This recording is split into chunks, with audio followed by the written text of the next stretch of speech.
اور اگر ایسا کسی نے کیا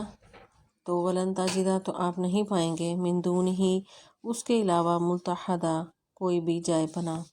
ملتحدہ جو ہے لحد سے ہے، لام ہا دال اس کا روٹ ورڈ ہے۔ لحد جو ہے وہ قبر کا جو بقلی گڑھا ہوتا ہے اس کو کہا جاتا ہے، یعنی ایک تو سیدھا گڑھا کھودا جاتا ہے، پھر اس کے ساتھ ایک سائڈ کو ایک اور گڑھا کھودا جاتا ہے جس میں مردے کو لٹایا جاتا ہے، تو ایسی قبر کو لحد کہا جاتا ہے۔ تو یہاں پر لحد سے مراد جو ہے جائے پناہ ہے، پناہ گاہ ہے۔ تو اگر کسی نے کوئی بھی یعنی اس قرآن کے الفاظ کو بدلا تو پھر اس کے لیے کوئی بھی جائے پناہ نہیں ہوگی، یعنی کوئی ایسی کوئی غار یا گڑھا یا کوئی جائے پناہ نہیں ہے کہ جہاں پر انسان جو ہے وہ اللہ تبارک و تعالیٰ کے غضب سے بچ سکے۔ اگرچہ خطاب رسول اللہ صلی اللہ علیہ وسلم سے بظاہر ہے، لیکن اصل مخاطب جو ہیں وہ اہل کتاب ہیں کہ تمہارے لیے یہ قرآن جو ہے ہرگز بدلنے والا نہیں ہے۔ یعنی ان کی یہ خواہش تھی کہ قرآن بدل جائے، جیسا کہ پہلے اور اہل مکہ کی بھی،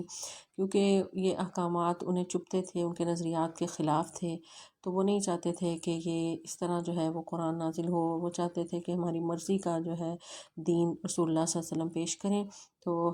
اگرچہ جو ہے کہا رسول اللہ صلی اللہ علیہ وسلم سے جا رہا ہے، لیکن مخاطب جو ہیں وہ یہ اہل کتاب یا مشرکین مکہ ہیں کہ تمہاری اس خواہش کے مطابق جو ہے یہ ایسا ہونے نہیں والا۔ آگے اللہ تعالیٰ فرماتے ہیں وَاصْبِرْ، آپ روک رکھیں نفسک، اپنے نفس کو، مع الذین، ان لوگوں کے ساتھ، یدعون جو پکارتے ہیں، ربہم اپنے رب کو، بالغداۃ صبح کو، والعشی اور شام کو، یریدون وہ سب چاہتے ہیں، وجہہ اس کی خوشنودی، ولا تعدو اور نہ تجاوز کریں، عیناک آپ کی دونوں آنکھیں، عنہم ان سے، ترید آپ چاہتے ہیں، زینت الحیات الدنیا دنیا کی زندگی کی زینت، ولا تطع اور نہ آپ اطاعت کریں، من جو اغفلنا ہم نے غافل کر دیا، قلبہ اس کے دل کو، عن ذکرنا اپنے ذکر سے، واتبع اور اس نے پیروی کی، ہواہ اپنی خواہش کی، وکانا اور ہے، امرہ اس کا معاملہ، فرطا حد سے بڑا ہوا۔ اس آیت مبارکہ میں اللہ تبارک و تعالیٰ رسول اللہ صلی اللہ علیہ وسلم کو کچھ جو ہے وہ نصیحتیں کر رہے ہیں،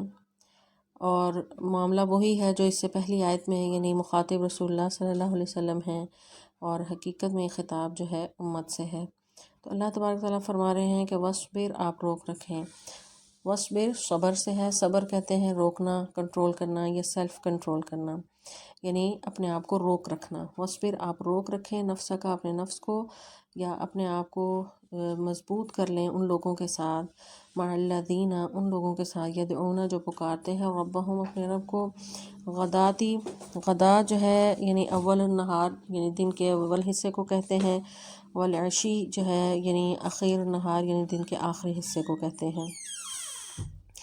تو وہ لوگ جو دن رات صبح و شام جو اللہ کا ذکر کرتے ہیں، آپ ان کے ساتھ اپنے آپ کو روکے رکھیں، یعنی آپ ان کا ساتھ جو ہے وہ پسند کریں، ان کی معیت میں رہیں، ان کے ساتھ دوستی رکھیں، آپ کا اٹھنا بیٹھنا، آپ کی محفل جو ہے ان لوگوں کے ساتھ ہونی چاہیے جو صبح و شام اللہ کا ذکر کرتے ہیں۔ تو صبح و شام کے جو ہے اوقات ہیں، اللہ تعالیٰ کو ذکر کے حوالے سے بہت زیادہ پسند ہیں۔ قرآن پاک میں کئی ایک مقامات پر اللہ تبارک و تعالیٰ نے خاص طور پر صبح اور شام کے ذکر کی جو ہے اس کا فضیلت بیان کی، اور اس کے بارے میں تلقین کی کہ ان اوقات میں اللہ کا ذکر کرو۔ اللہ تعالیٰ فرماتے ہیں یا ایھا الذین آمنوا اذکروا اللہ ذکرا کثیرا وسبحوہ بکرۃ وعصیلا، سورہ احزاب آیت نمبر 41-42 میں اللہ تعالیٰ فرماتے ہیں، یعنی اہل ایمان سے اللہ تعالیٰ مخاطب ہے کہ صبح و شام جو ہے اللہ کا ذکر کرو۔ اس کے علاوہ بھی بے شمار جو ہے آیات میں صبح و شام کے ذکر کی فضیلت بیان کی گئی ہے۔ اور صبح و شام کے ذکر کی فضیلت کیوں بیان کی گئی؟ کیونکہ یہ وہ اوقات ہیں کہ جب انسان جو ہے یعنی اس پر اداسی کی کیفیت بھی ہوتی ہے، اور وہ سوچ و بچار کی کیفیت میں ہوتا ہے۔ تو ان اوقات میں بجائے اس کے کہ وہ کسی اور کاموں میں اپنا وقت جو ہے، کسی اور سوچوں میں اپنا وقت برباد کرے، تو ایک بندہ مومن جس کا تعلق اپنے رب سے مضبوط ہوتا ہے، تو وہ ان اوقات میں اپنے رب کی یاد یعنی ان اوقات کو اپنے رب کی یاد میں وہ گزارنا چاہتا ہے، اور وہ اللہ تعالیٰ کو بھی یہی پسند ہے کہ ان اوقات میں خاص طور پر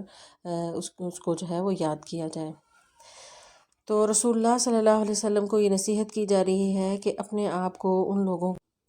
حضرت انس بن مالک سے مروی ہے کہ رسول اللہ صلی اللہ علیہ وسلم نے فرمایا کہ مجھے ایسے لوگوں کے ساتھ بیٹھنا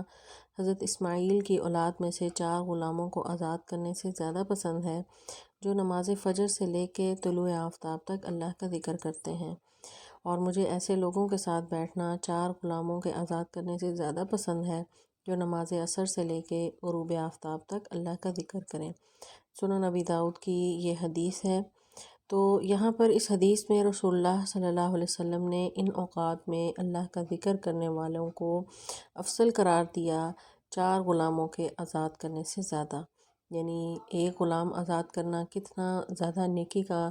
کام ہے، تو کہاں 4 غلاموں کو آزاد کرنا، اور وہ بھی اولاد اسماعیل میں سے۔ تو اولاد اسماعیل یعنی حضرت اسماعیل، ان کی اتنی فضیلت ہے، اور رسول اللہ صلی اللہ علیہ وسلم خود اس نسل میں سے تھے، تو اس نسل کے 4 غلام آزاد کرنے سے زیادہ جو ہے وہ پسندیدہ عمل آپ صلی اللہ علیہ وسلم نے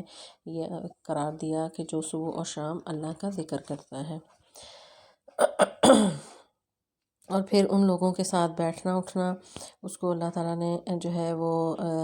اس آیت میں اس کی نصیحت کی ہے کہ آپ ان کے ساتھ اٹھنا بیٹھنا پسند کریں جو اللہ کی معیت حاصل کرنے کے لیے اور اللہ کا جو ہے اللہ کی یاد میں ان اوقات کو گزارتے ہیں۔ تو رسول اللہ صلی اللہ علیہ وسلم کو نصیحت کی جا رہی ہے کہ آپ اللہ کے ان پسندیدہ لوگوں کے ساتھ جو ہے وہ بیٹھا کریں، اور کیونکہ کمپنی کا بہت زیادہ اثر ہوتا ہے، انسان جس کے ساتھ ہوتا ہے اس کا بہت زیادہ اس کی شخصیت پر بہت زیادہ اثرات جو ہے وہ چھوڑتا ہے۔ عربی کی ایک مشہور کہاوت بھی ہے کہ المرء مع من احبہ، کہ انسان اسی جیسا ہوتا ہے جس کے ساتھ وہ اٹھتا بیٹھتا ہے۔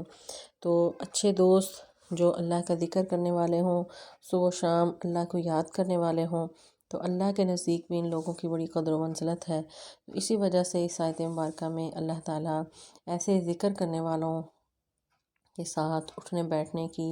اور ان کے ساتھ جو ہے تعلقات رکھنے کی نصیحت کر رہے ہیں۔ آگے اللہ تعالیٰ فرماتے ہیں وَلَا تَعْدُوا، اور نہ تجاوز کریں عینا کا، آپ کی آنکھیں۔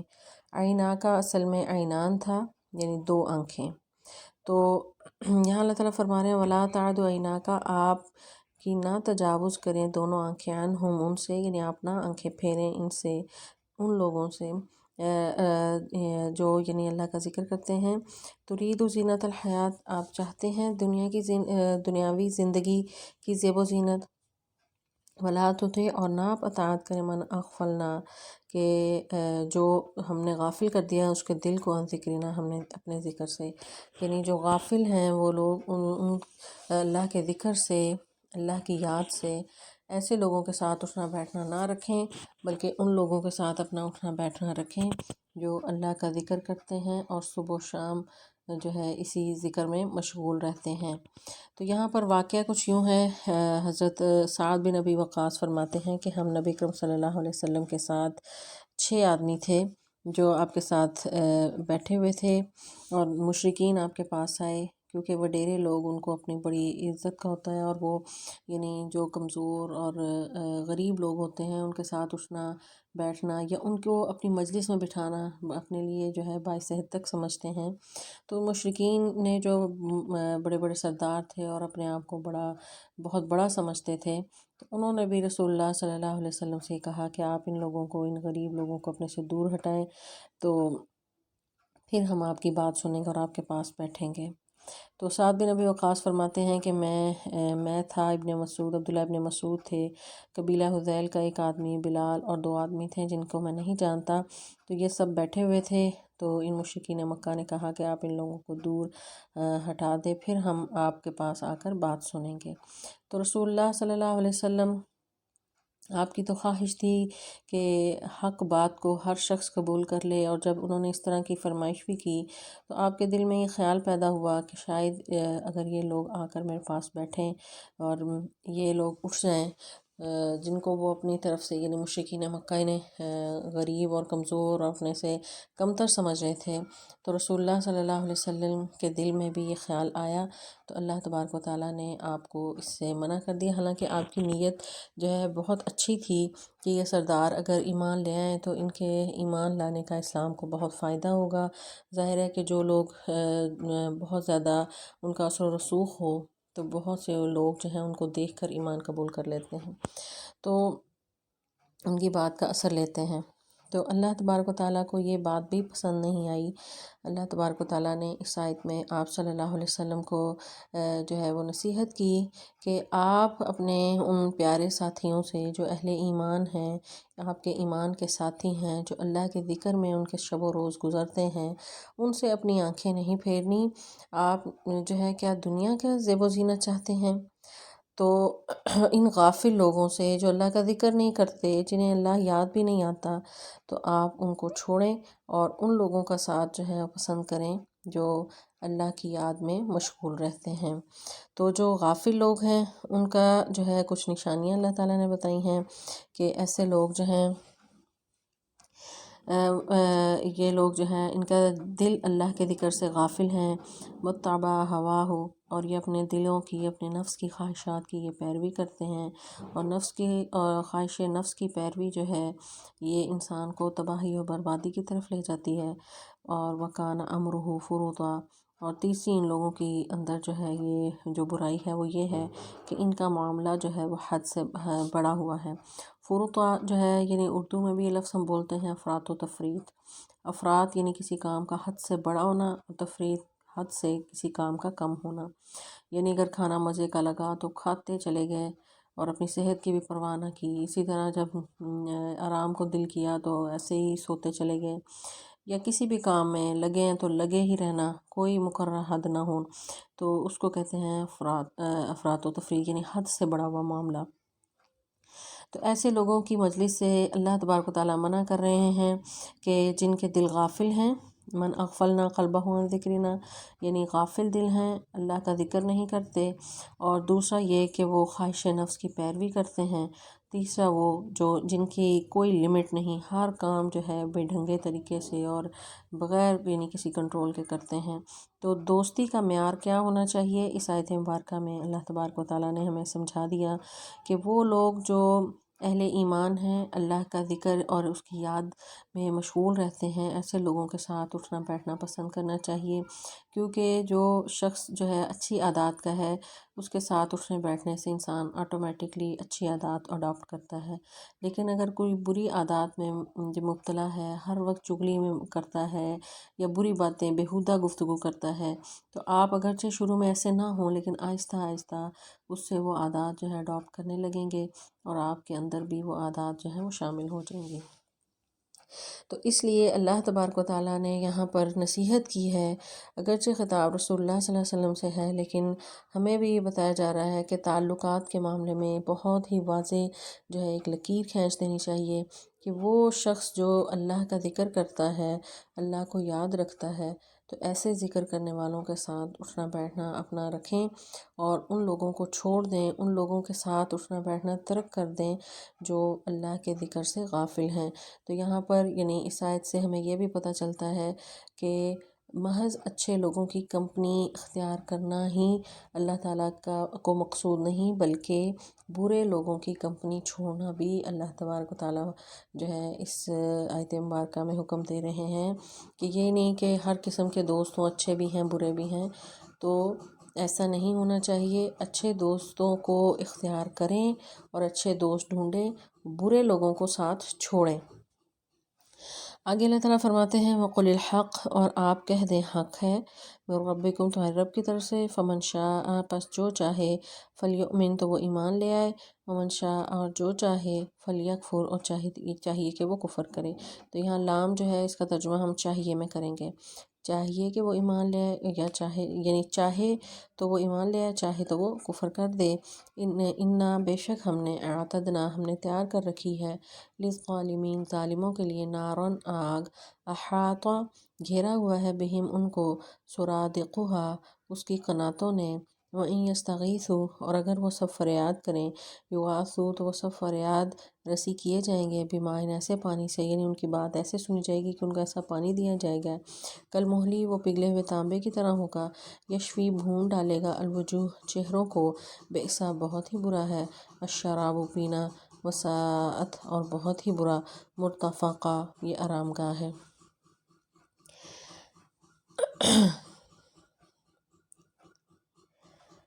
اس آیت مبارکہ میں اللہ تبارک و تعالیٰ جو ہے ایک انداز سے بہت ہی سخت قسم کی دھمکی دے رہے ہیں۔ اللہ تعالیٰ فرماتے ہیں اے نبی آپ کہہ دیں کہ حق جو ہے من ربکم تمہارے رب کی طرف سے آ چکا ہے۔ حق سے مراد یعنی اللہ کا پیغام، اور اس سے مراد یہ قرآن بھی ہو سکتا ہے، یعنی یہ قرآن تو آ چکا ہے، اب ان کے پاس جو ہے یعنی چوائس ہے اس کو مانے یا نہ مانے، بات یہی ہے، یعنی دو ٹوک فیصلہ کیا جا رہا ہے کہ صرف اور صرف نجات اس کے حق کو ماننے میں ہی ہے۔ تو حق آ چکا ہے تمہارے رب کی طرف سے، اب ان کی مرضی ہے، چاہیں یہ مانیں چاہے یہ اس کا انکار کر دیں۔ تو ان جو ہے یعنی فلیؤمن ومن شاء فلیکفر، چاہے کہ یہ مانیں یا چاہے کہ یہ انکار کریں۔ انا اعتدنا للظالمین، ہم نے ظالموں کے لیے تیار کر رکھا ہے، تو یہاں ظالموں سے مراد جو ہے کفر اختیار کرنے والی یعنی جو کافر ہیں، تو ان ظالموں کے لیے ہم نے تیار کر رکھا ہے کیا؟ نار، آگ، احاط بہم جس نے گھیر رکھا ہے، یعنی احاطہ محیط سے یعنی گھیرنا، چاروں طرف سے کسی چیز کو گھیر لینا، بہم اس کو سرادقہا، سرادق جو ہے سین را دال قاف اس کا روٹ ورڈ ہے، یعنی چار دیواری کو کہتے ہیں، باؤنڈری وال، یعنی کسی بھی یعنی جب خیمے لگائے جاتے ہیں یا کناتیں لگائی جاتی ہیں تو جو دیوار بنا دی جاتی ہے یعنی سیپریٹ کرنے کے لیے، تو اس کے لیے سرادق کا لفظ استعمال ہوتا ہے، خواہ وہ کپڑے کا ہو، چمڑے کا، کسی بھی چیز کی۔ تو ان لوگوں کو جو ظالم ہیں، جو کافر ہیں، جنہوں نے حق کو قبول نہیں کیا، ان کو ایسی جہنم میں ڈالا جائے گا جس کی جو کناتیں ہیں یا جو اس کی باؤنڈری وال ہے وہ آگ سے بنی ہوئی ہے۔ اور ابو سعید خدری فرماتے ہیں کہ اس سے مراد، سرادق سے مراد آگ کے شعلے ہیں، یعنی جہنم کی دیواریں جو ہیں وہ آگ کے شعلوں پر مشتمل ہوں گی۔ اور ایک اور روایت میں ہے کہ یہ شعلے جو ہیں یعنی یہ اتنے باریک نہیں ہوں گے کہ ایک دم سے انسان اس سے گزر جائے تو بچ جائے، بلکہ یہ شعلے اتنے موٹے ہوں گے، یعنی یہ دیواریں یا کناتیں اتنی موٹی ہوں گی کہ 40 میل تک اس کی مسافت ہوگی، تو وہ ان شعلوں میں وہ گھرے ہوئے ہوں گے۔ قرآن پاک میں ایک اور جگہ بھی ذکر ہے کہ ان کے اوپر بھی آگ ہوگی، ان کے نیچے بھی آگ، اور یہ دیواریں بھی آگ کی ہوں گی، تو ان کو انہوں نے گھیر رکھا ہوگا اور وہ بالکل اس میں جو ہے وہ محیط ہوں گے، یعنی وہ گھرے ہوئے ہوں گے، اور اس میں جو ہے آگ میں جل رہے ہوں گے۔ وَإِن يَسْتَغِيثُوا، وہ فریاد کریں گے، یستغیث جو ہے غوث لفظ جو ہے اسی سے ہی ہے، استغاثہ بھی اسی سے ہے، یعنی فریاد کرنا، مانگنا، تو یعنی جب وہ کچھ مانگیں گے، فریاد کریں گے، پانی مانگیں گے تو انہیں پانی دیا جائے گا، لیکن وہ کیسا ہوگا؟ کالمہل، یعنی وہ پگھلے ہوئے تانبے کی طرح ہوگا۔ تو عبداللہ ابن عباس کہتے ہیں کہ اس سے مراد جو ہے یعنی تیل کی تلچھٹ ہے، یعنی گرم تیل جو یعنی کہیں ایک قطرہ بھی گر جائے تو وہ اس کو جھلسا دیتا ہے اور وہ جلا دیتا ہے۔ تو امام راغب کہتے ہیں کہ اس سے مراد پگھلا ہوا تانبا ہے، اور بعض یہ کہتے ہیں کہ اس سے مراد لاوا ہے، یعنی بہرحال یعنی کوئی ایسا یعنی یہ مادہ ہوگا کہ جس کو برداشت کرنا ناممکن ہوگا، اور بعض کے مطابق اس سے مراد پیپ اور لہو بھی ہے۔ تو بہرحال یہ قرآن پاک میں کئی ایک مقامات پر اس پانی کی جو ہے وہ وضاحت کی گئی ہے کہ وہ کس قسم کا پانی ہوگا، تو یعنی پینے کے وہ قابل نہیں ہوگا، تو اس سے ان کی مہمان نوازی ہوگی، یہ مانگیں گے تو ان کی جو پکار پر جو پانی پیش کیا جائے گا وہ پگھلے ہوئے تانبے کی طرح ہوگا، یشفی الوجوہ وہ ان کے چہروں کو بھون ڈالے گا، بئس الشراب بہت ہی برا ہے، وساءت مرتفقہ اور بہت ہی بری آرام گاہ ہے۔ مرتفقہ جو ہے مرتفق سے ہے بازو، کوہنی کو جو ہے کہا جاتا ہے، جب انسان یعنی آرام کے لیے سوتا ہے تو بازو کے اوپر سر رکھ کے سوتا ہے، تو اس انداز کو جو ہے کہا جاتا ہے۔ تو جہنم میں جو آگ ہے اور جس طرح وہ جل رہے ہوں گے، تو اللہ تبارک و تعالیٰ یہاں پر طنز کے طور پر یہ لفظ استعمال کر رہے ہیں کہ بے سکونی ایسی ہوگی کہ وہ وہاں پر آرام کا تصور بھی نہیں. تو یہ ان کو جو ہے وہ آرام دیا جائے گا جو دنیا میں آرام تلاش کرتے تھے اپنے رب کی نافرمانی کر کے. تو یہ برا آرام گاہ جو ہے ان کے انتظار کر رہی ہے. آگے اللہ تعالیٰ فرماتے ہیں ان الذین آمنوا، بے شک وہ لوگ جو ایمان لائے، وعملوا الصالحات اور انہوں نے نیک عمل کیے، انا بے شک ہم لا نضیع نہیں ہم ضائع کرتے، اجر من احسن جس نے اچھا کیا عمل. تو جو اچھا عمل کرے گا اللہ تبارک تعالیٰ فرماتے ہیں کہ اس کا کوئی بھی عمل ضائع نہیں کیا جائے گا. تو ظاہر ہے جس نے چھوٹے سے چھوٹا عمل نیک کیا تو اللہ تعالیٰ فرماتے ہیں کہ اس کا وہ اس کو بھی دیکھ لے گا، اور جس نے چھوٹے سے چھوٹی برائی کی تو اس کو وہ بھی نظر آ جائے گی. تو احسن عمل سے مراد یعنی اچھا عمل وہ عمل جس میں اخلاص بھی ہو اور سنت کی پیروی بھی ہو، یعنی دو باتیں اس میں پائی جاتی ہیں. تو جو بھی کرے گا اس میں کوئی مرد یا عورت کی تخصیص نہیں، مرد و عورت سب برابر ہیں اس میں.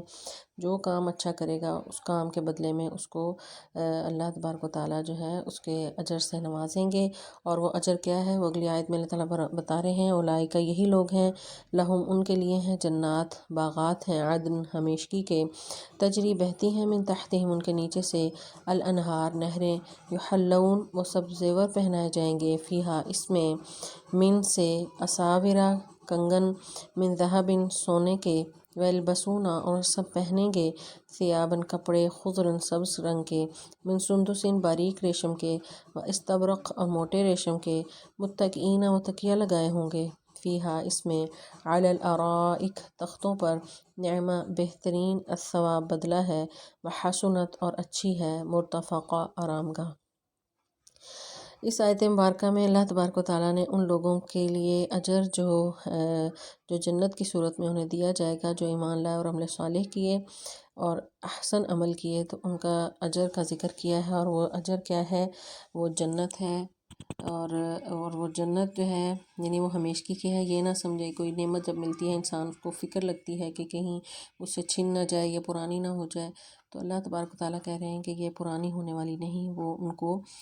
ہمیشہ ہمیشہ کے لیے ملے گی. اور اس کی منظر کشی کی گئی ہے کہ اس کے نیچے سے نہریں بہہ رہی ہیں اور ان کو کنگن پہنائے جائیں گے.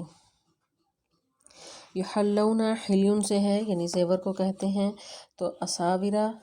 سوارن کی جمع ہے یعنی ان کو کنگن پہنائے جائیں گے. تو یہاں پر پہنانے کا ذکر ہے، یعنی وہ خود نہیں پہنیں گے، جیسے دلہن کو زیور پہنایا جاتا ہے اور وہ بڑا اس سے عزت اور آنر سمجھا جاتا ہے کسی کو خود سے پہنانا. تو اہل جنت کو زیورات جو ہیں ایسے پہنائے جائیں گے. اور پھر جو ہے وَيَلْبَسُونَ ثِيَابًا اور وہ پہنیں گے کپڑے، یعنی کپڑے وہ خود پہنیں گے. اور کپڑوں کا رنگ بھی بتایا گیا کہ خضرن سبز ہوگا. اور وہ اس کا سٹف کیا ہوگا کہ سندس یعنی باریک ریشم یعنی باریک کپڑا بھی ہوگا، وہ استبرق اور موٹا بھی، یعنی باریک اور موٹے کپڑے کے ملا کر جو ہے یعنی خوبصورت لباس، اور وہ سبز رنگ کا ہوگا. اہل جنت کا لباس ان کو دیا جائے گا. متکئین وہ تکیہ لگائے ہوں گے. تو انسان جو ہے عام طور پر ایک بیٹھنا کام کرنے کے لیے بھی بیٹھتا ہے، لیکن جب تکیہ لگا کر ٹیک لگا کر بیٹھتا ہے تو وہ آرام کی پوزیشن میں ہوتا ہے. تو اہل جنت کے بیٹھنے کو اللہ تبارک و تعالیٰ نے ذکر کیا کہ وہ جو ہے بالکل ریلیکس موڈ میں تکیہ لگا کر بیٹھے ہوئے ہوں گے. علی الارائک، ارائک جو ہے یعنی ایسے تخت کو کہتے ہیں جو اوپر سے کورڈ بھی ہو، جس طرح یعنی سیج سجائی جاتی ہے دلہن کی، تو مسہری بنائی جاتی ہے، تو ایسا تخت جس کے اوپر جو ہے پورا کور ہو اس کے لیے آرائک کا لفظ استعمال ہوتا ہے. تو اہل جنت کو ایسے تخت دیے جائیں گے. اور اللہ تعالیٰ فرماتے ہیں کہ نعمت ثواب یہ بہترین بدلہ ہے، وحسنت اور اچھی متفقہ آرام گاہ ہے. یعنی اہل جنت کو کس قدر خوبصورت جو ہے وہ جنت دی جائے گی اور اس میں وہ آرام کریں گے، ہر طرح کا انہیں آرام ملے گا، بہترین لباس ہوگا. اور کھانے پینے کا یعنی نہروں کا ذکر ہے، پھر اس کے بعد زیورات کا ذکر، لباس کا ذکر، پھر ان کے بیٹھنے کا. تو ایسی جنت، نعمتوں والی جنت جو ہے انہیں عطا ہوگی ایسے لوگوں کو جو حق کو قبول کرتے ہیں. اور جو حق کو قبول نہیں کرتے ان کے لیے اللہ تعالیٰ نے پیچھے ذکر کیا کہ انہیں جو ہے یعنی ساعت مرتفقہ ان کا جو ہے وہ برا ٹھکانہ ہے. تو ان کے لیے حسنت مرتفقہ یعنی اچھا ٹھکانہ ہے، تو ٹھکانہ ان کو بھی ملے گا. تو ان کو بھی ملے گا، لیکن ان کے اور ان کے ٹھکانے میں جو ہے بہت فرق ہے، اور یہ فرق ان کے اعمال کی بدولت ہے۔ اللہ تعالیٰ سے دعا ہے کہ اللہ تعالیٰ ہمیں قرآن پاک کا صحیح فہم عطا فرمائے اور اس پر عمل کرنے کی توفیق عطا فرمائے۔ والسلام علیکم ورحمۃ اللہ وبرکاتہ۔